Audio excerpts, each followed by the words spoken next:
લીંબડી ખાતે નગરપાલિકા દ્વારા લીંબડી ધંધુકા રોડ પર અંદાજે ₹4 કરોડના ખર્ચે બનાવાયેલા 200 આવાસ મકાનો આજે ખંડેરમાં ફેરવાઈ ગયા છે। સરકારની આવાસ યોજના હેઠળ લગભગ 10 વર્ષ પહેલા બનાવાયેલા મકાનો સમયસર લાભાર્થીઓને ફાળવાયા નહોતા, જેના કારણે આજે બારીબારણા વગર તિરાડો અને પોપડા સાથે જર્જરિત હાલતમાં ઊભા છે। કેટલીક ઇમારતોમાં તો તળિયાનો ભાગ પણ બેસી ગયો છે।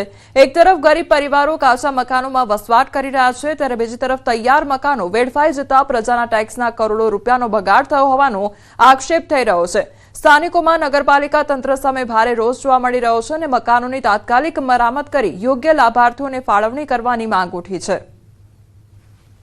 આજે નગરપાલિકાની હદની અંદર પાંદરી રોડ ઉપર જે આવાસો બનાવવામાં આવ્યા છે, આશરે લગભગ 10 થી 12 વર્ષ પહેલા એનો પાયાનું નિર્માણ થયેલું, પરંતુ એ અત્યારે ખંડેર હાલતમાં છે અને પ્રજા પાસેથી એના પૈસા પણ લઈ લીધેલા છે। જે ફાળો છે એ 55,000 રૂપિયા લીધા છે અને આજની તારીખમાં પ્રજાને કોઈ પણ આવાસ ફાળવામાં નથી આવ્યા અને કોઈને પૈસા પણ પાછા આપવામાં નથી આવ્યા અને એ તમે આવાસની હાલત જો તો ખંડેર હાલતમાં છે।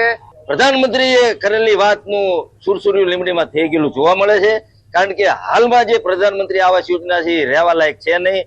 જો કોઈ લીંબડીના નગરજનો વોર્ડના નગરજનો રહેવા જાય, પરિવાર રહેવા જાય તો કાટમાળની નીચે દટાઈ જાય અને અસંખ્ય લોકોના મોતને ભેટે એવી પરિસ્થિતિ પ્રધાનમંત્રી આવાસ યોજનાની છે।